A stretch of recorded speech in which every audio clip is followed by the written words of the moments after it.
Jordan Clarkson ay isang kilalang manlalaro ng basketball na may Filipino at American na lahi. Ipinanganak siya noong ika-7 ng Hunyo taong 1972 sa Tampa, Florida, USA. Isa siya sa mga kilalang manlalaro sa National Basketball Association, NBA, at kasalukuyang miyembro ng Utah Jazz. Si Clarkson ay naging kilalang pangalan sa NBA dahil sa kanyang kakayahan sa pag-shoot ng tres at pagiging magaling na scorer. Una siyang na-draft noong 2014 sa ika-46 na pwesto ng Los Angeles Lakers at doon siya naglaro hanggang 2018. Pagkatapos nito, naglaro siya sa Cleveland Cavaliers bago sumali sa Utah Jazz noong 2019. Kahit na sa Amerika siya lumaki, kilala rin si Jordan Clarkson sa Pilipinas dahil sa kanyang pagkakaroon ng Filipino na lahi.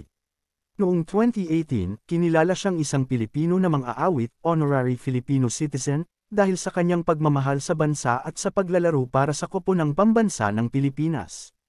Jordan Clarkson ay isang mahusay na manlalaro sa NBA at isa sa mga nagdadala ng karangalan sa basketball sa Pilipinas.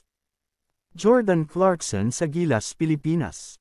Chatgay. Si Jordan Clarkson ay isang mahalagang bahagi ng koponan ng Gilas, Pilipinas, ang koponang pambansa ng Pilipinas sa basketball.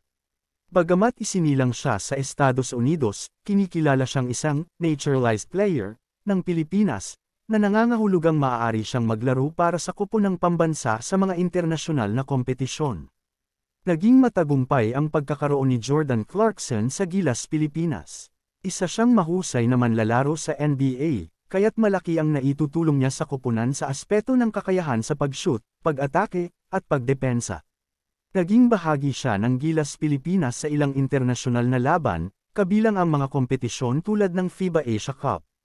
Si Jordan Clarkson ay kinilala bilang isa sa mga lider ng koponan at nagbibigay inspirasyon sa mga kababayan niya sa Pilipinas, lalo na sa mga tagahanga ng basketball. Maraming salamat po sa panunood. Kung nagustuhan niyo po aking video, just click the subscribe button and notification bell para lagi kang updated sa mga videos. Thank you.